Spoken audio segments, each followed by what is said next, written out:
Assalamualaikum warahmatullahi wabarakatuh. Kembali lagi di channel Radio Horor. Untuk kisah kali ini masih melanjutkan dari kisah yang sebelumnya, sebuah kisah yang berjudul Budak Tumbal Pesugihan. Dan sebelum kita lanjut ke ceritanya, tekan dulu tombol like video ini dan jangan lupa tekan juga tombol subscribe channel ini. Nyalakan juga lonceng notifikasinya agar tidak ketinggalan cerita-cerita lainnya dari channel ini. Dan buat teman-teman yang pengen membaca langsung ceritanya, nanti silahkan saja kunjungi linknya yang nanti akan saya sertakan di kolom deskripsi. Dan seperti apa untuk lanjutan dari kisah ini, langsung saja kita masuk ke ceritanya.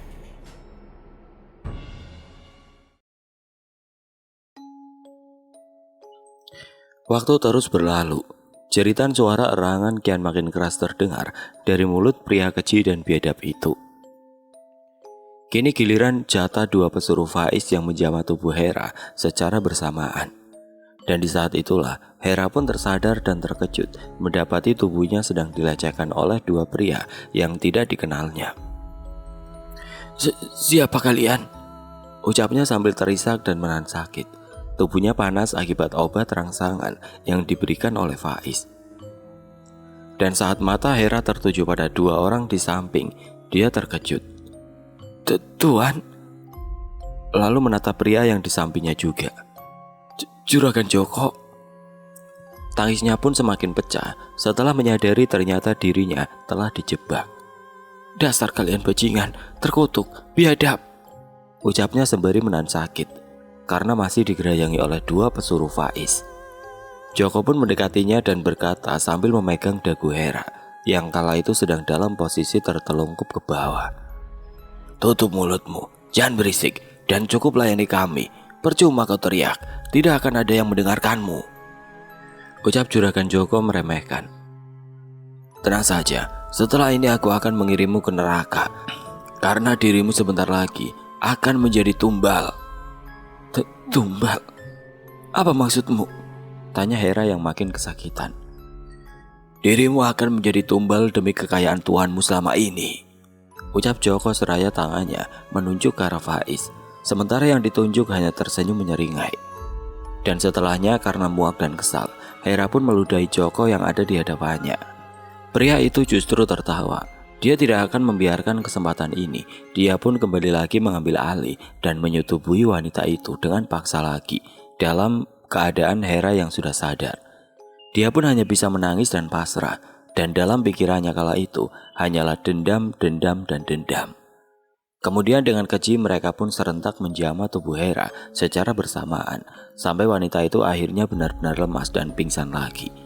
Dan mereka pun akhirnya menyudahi perbuatannya karena sudah puas. Kamu jangan khawatir, setelah ini akan aku buat cerita bahwa dirimu telah kabur dari kerjaan, ucap Faiz kepada wanita yang sudah tergolek lemas itu.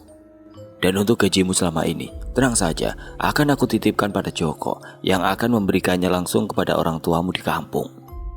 Ibunya lagi dengan suara tawa yang menyeramkan.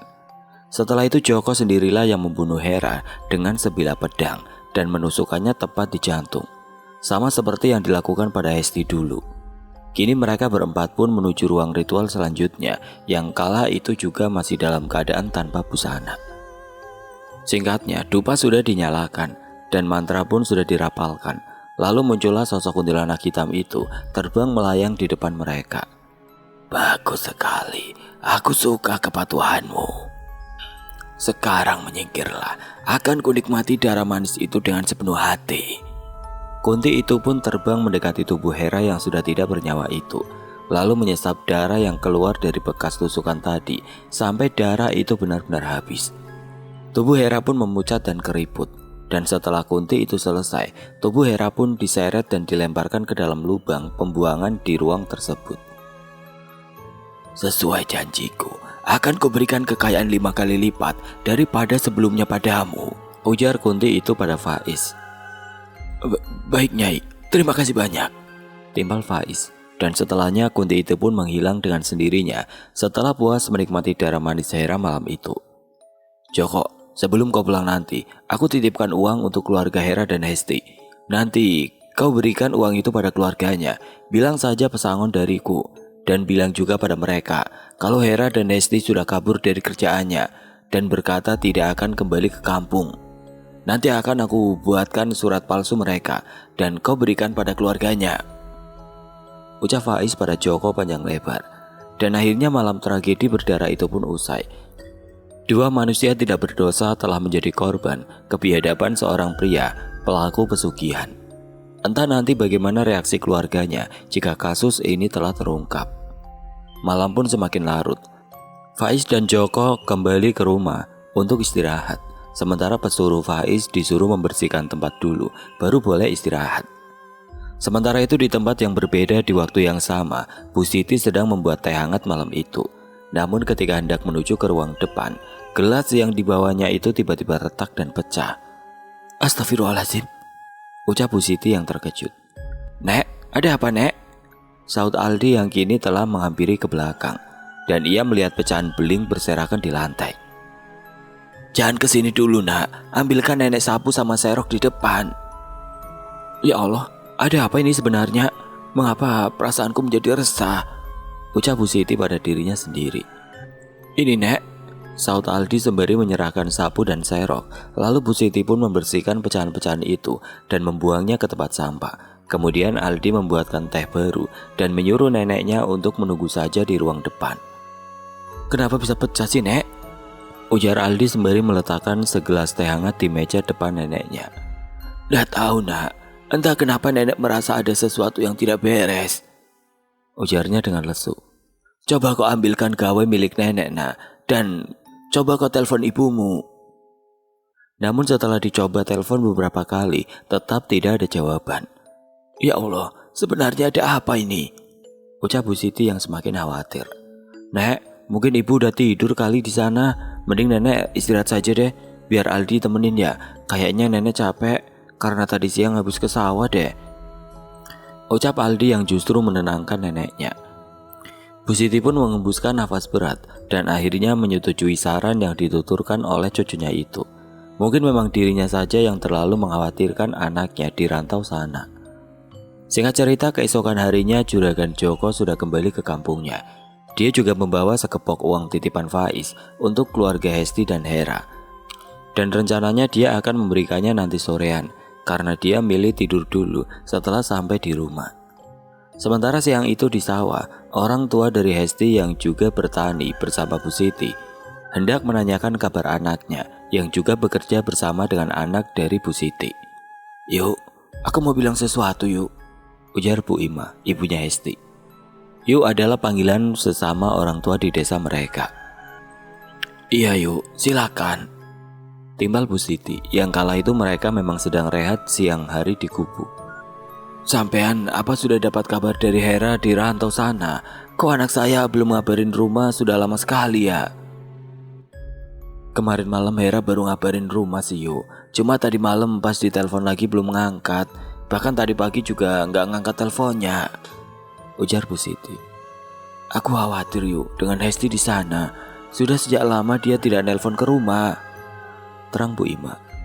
Yuk, gimana kalau nanti sore aku datang ke rumah sampean, terus sampean coba nelpon Hera lagi. Kalau misalkan bisa, aku mau tanya soal kabar Hesti sekalian, ibu Bu Ima lagi pada Bu Siti.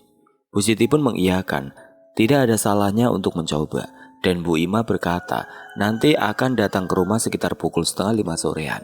Dan setelah itu mereka pun lanjut bertani kembali. Singkat cerita, sore pun telah tiba.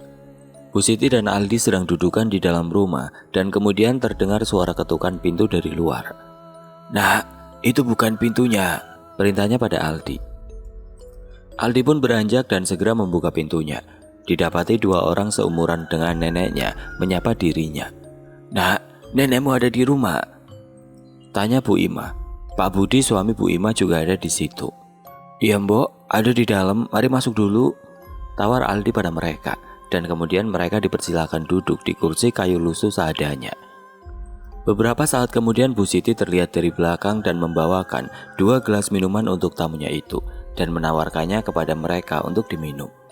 Nah, tolong ambilkan ponsel nenek di kamar, pinta Bu Siti pada Aldi. Aldi pun segera beranjak dan mengambilkan ponsel itu, lalu memberikannya pada neneknya. Semoga saja diangkat ya yuk, ucap Bu Siti pada Bu Ima. Kemudian Bu Siti mulai menelpon nomor anaknya.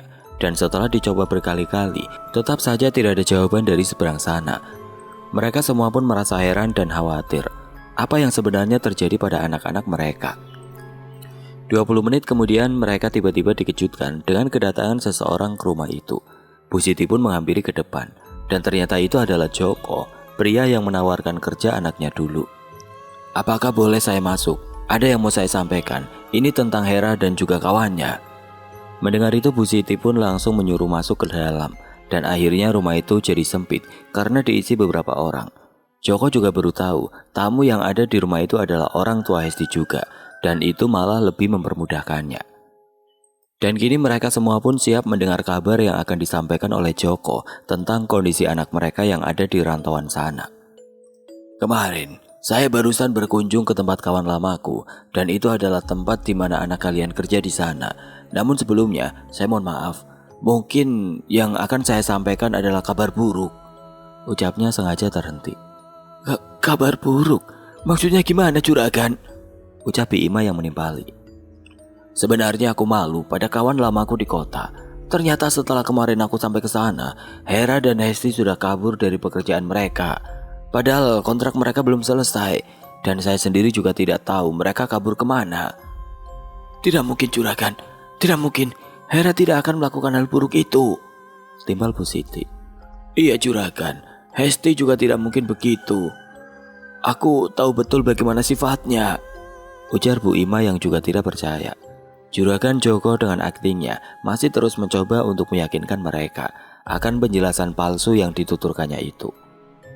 "Awalnya aku sendiri juga tidak percaya, tapi setelah kawan lamaku menyerahkan ini, aku sungguh terkejut," ucap Joko seraya memberikan 2 kertas surat kepada Bu Ima dan Bu Siti. "Apa ini, juragan?" "Itu adalah pesan yang ditulis oleh keduanya sebelum mereka kabur dari rumah temanku itu." Kemudian Bu Siti dan Bu Ima pun membaca seksama surat palsu yang tidak mereka sadari itu, di mana isinya menjelaskan tentang mereka yang sengaja kabur dan juga ada kata bahwa mereka tidak akan kembali ke rumah dan meminta si Faiz untuk agar tidak mencarinya ke kampung. Sontak keduanya pun menangis membaca surat itu. Rencana Joko ternyata berhasil menipu mereka. Kini tinggal sentuhan akhir agar keduanya benar-benar percaya dengan tipu muslihatnya itu. Ketika keduanya masih terisak dalam tangisan, Joko kemudian berujar kembali pada mereka. "Sebetulnya saya juga kecewa kepada mereka karena kabur dari tanggung jawabnya. Namun kawanku itu masih berbaik hati pada mereka dan menitipkan ini kepada saya untuk diberikan kepada keluarga mereka berdua," ucap Joko seraya mengeluarkan amplop coklat tebal yang mungkin isinya uang dengan jumlah banyak sekali. Ini apa, juragan?" tanya Bu Ima. "Ini adalah uang pesangon mereka selama 6 bulan kerja di sana. Mereka kabur sebelum waktunya gajian dan meninggalkan uang pesangon mereka dengan sengaja. Awalnya aku berkata pada kawanku itu tidak perlu memberikan mereka uang pesangon, toh mereka juga kabur dari kerjaan. Tapi ternyata kawanku itu menolak ideku. Dia berkata akan tetap memenuhi kewajibannya. Dan itulah uang itu ia pasrahkan kepada keluarganya masing-masing," ujar Joko panjang lebar. Tentu saja dengan kata-kata manisnya itu Bu Siti dan Bi Ima terperdaya dan percaya begitu saja. Dan setelahnya mereka kembali terisak dalam tangisan masing-masing. Aldi memeluk neneknya sementara Bu Ima berada dalam dekapan suaminya. "Mungkin itu saja yang hendak saya sampaikan. Kalau begitu saya pamit pulang dulu," ujar Joko yang kemudian beranjak pergi meninggalkan mereka semua. Malam harinya setelah kejadian tadi sore, kini Bu Siti lemas dan lesu di rumah. Dia tidak bersemangat. Mungkin itu juga yang dialami oleh Bu Ima dan suaminya di rumah mereka. Namun berbeda halnya dengan Aldi. Dia justru merasa apa yang diungkapkan oleh juragan Joko adalah sebuah kesalahan. Itulah pikirnya. Tapi dia tidak ingin membahas itu dulu. Dia mencoba tegar meskipun sebenarnya sedih karena tidak ada kabar lagi dari ibunya. Aldi kini memilih mencoba menghibur dan menguatkan neneknya untuk menerima keadaan nasib mereka.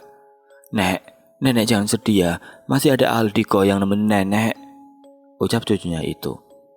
"Aldi juga sedih, Nek. Tapi Aldi akan semakin sedih kalau nenek terus-terusan sedih," ibunya lagi. Neneknya menatap haru cucunya itu.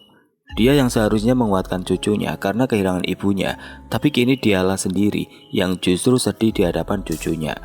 Bu Siti pun kemudian memeluk cucunya itu sambil menangis. "Nak, maafin nenek ya, seharusnya nenek melarang ibumu pergi waktu itu," ucapnya pada sang cucu. Aldi mencoba menahan air matanya. Dia kemudian berucap, "Insya Allah Adi ikhlas, Nek. Nenek gak salah kok." "Nenek juga jangan menyalahkan masa lalu yang sudah terjadi, Nek. Itu sama saja tidak percaya dengan ketentuan yang Allah berikan pada kita. Aldi tahu itu dari guru ngaji Aldi, Nek. Mungkin memang inilah jalan hidup kita, Nek." Akhirnya Aldi mulai menitikan air mata. "Iya, Nak. Betul yang kamu katakan. Ya sudah, mending kita ambil air wudhu, lalu salat hajat dan berdoa memohon kepada Allah untuk kebaikan ibumu di sana. Semoga saja segera ada kabar dari ibumu nanti," ucap Bu Siti. Akhirnya keduanya pun beranjak untuk melakukan sholat dan berdoa bersama. Dan itu terus dilakukan oleh keduanya di hari-hari berikutnya.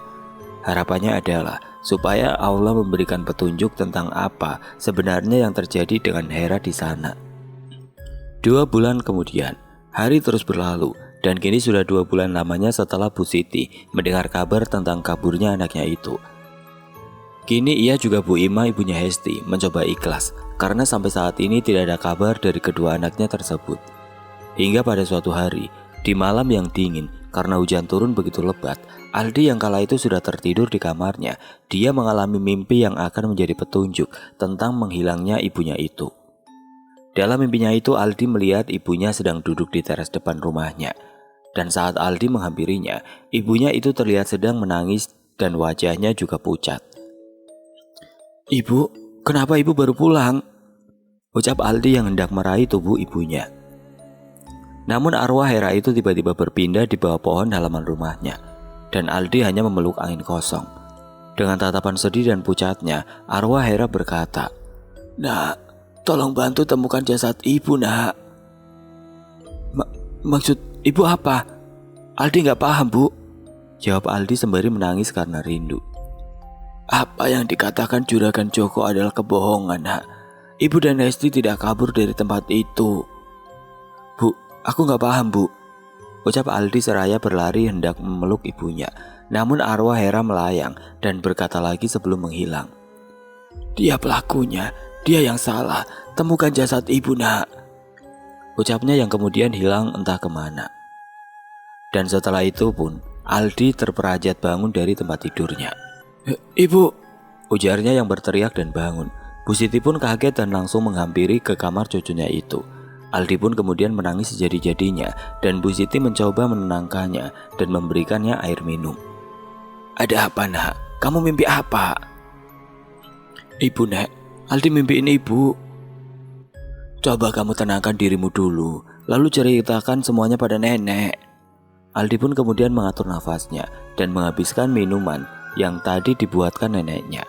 Lantas setelahnya Aldi menceritakan semuanya, termasuk pesan yang disampaikan ibunya dalam mimpinya itu, juga tentang kebenaran Hesti dan Hera, juga yang tidak kabur dari kerjaan, juga tentang Juragan Joko yang katanya berbohong. Bu Siti yang mendengar semua itu sebenarnya ragu, apakah mimpi yang dialami cucunya itu benar, apakah itu semacam petunjuk untuk mengungkap semuanya. Dia pun menimang-nimang sejenak untuk memutuskan dan kemudian dia berpikir, mungkin tidak ada salahnya untuk mencurigai Juragan Joko dan mungkin esok dia akan mengintai gerak-gerik Juragan Joko. Akhirnya Bu Siti pun menemani cucunya untuk tidur kembali. Dan singkat waktu Allah kini telah mengabulkan doa keduanya. Allah membukakan jalan untuk mengungkap kasus hilangnya ibunya dan kawan ibunya itu. Pagi itu warga telah berkumpul ramai di balai desa. Entah ada apa di sana. Aldi yang kala itu libur sekolah dan hendak ikut neneknya ke sawah, kini penasaran dan ikut nimbrung di balai desa. Dan ketika melihat di tengah kerumunan, ternyata di sana ada Juragan Joko yang sudah didudukan di tengah dengan wajah yang sudah babak belur. "Maaf, ini ada apa ya, Yuk?" tanya Bu Siti kepada ibu-ibu yang ada di situ. "Itu, Yuk, Juragan Joko selama ini telah melakukan pesugihan tuyul dan aksinya itu berhasil terbongkar oleh warga tadi malam," ujar ibu itu yang membuat Bu Siti terkejut. Terlihat di tengah sana Joko sedang dimaki-maki oleh petugas balai. Dan tidak lama setelah itu Bu Ima dan Pak Budi datang tiba-tiba dan langsung menanyakan keberadaan anaknya, yakni Hesti, kepada Juragan Joko. Bu Ima juga mengalami mimpi yang sama seperti Aldi. Dia didatangi arwah Hesti anaknya dan berkata kalau Joko juga dalang dibalik menghilangnya si Hesti dan Hera. Semua orang yang mendengar itu juga shock. Kini Bu Siti dan Aldi juga ikut maju ke depan dan mendesak Joko untuk mengakui kebenarannya.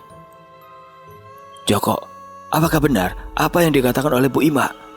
tegas salah satu petugas balai desa tersebut. "Kita bunuh saja dia kalau tidak mau angkat bicara," teriak salah satu pemuda warga yang kesal melihat Joko yang hanya diam membisu. Akhirnya karena takut ancaman itu, Joko pun membuka semuanya tentang kerjasamanya dengan Faiz yang mencari tumbal untuk pesugihan. Dan Hera serta Hesti juga termasuk korbannya. Ia juga berkata bahwa jasad mereka ada di ruang rahasia rumahnya Faiz. Mendengar hal itu, warga pun shock bukan main. Mereka semakin marah dan murka.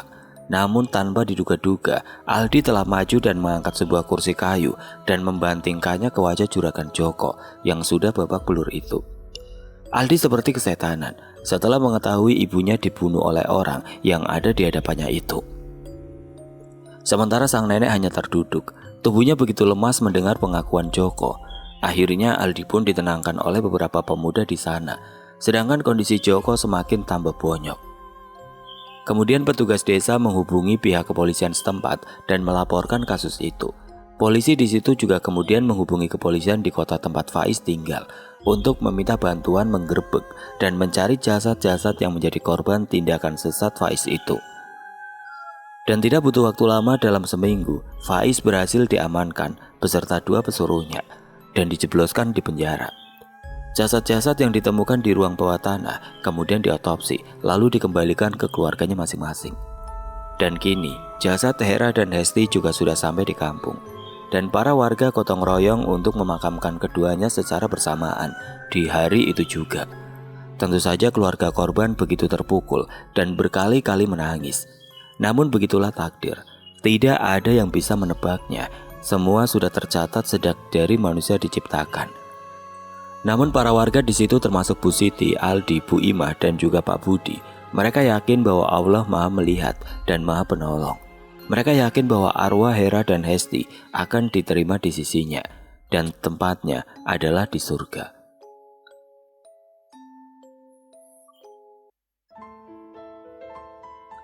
Oke teman-teman, sekian untuk kisah kali ini. Bagaimana menurut kalian tentang kisah ini? Tulis komentar kalian di kolom komentar. Dan buat teman-teman yang baru bergabung, jangan lupa untuk like, comment, share, serta subscribe channel ini. Dan nantikan kisah-kisah horor berikutnya tetap di channel Radio Horor. Wassalamualaikum warahmatullahi wabarakatuh.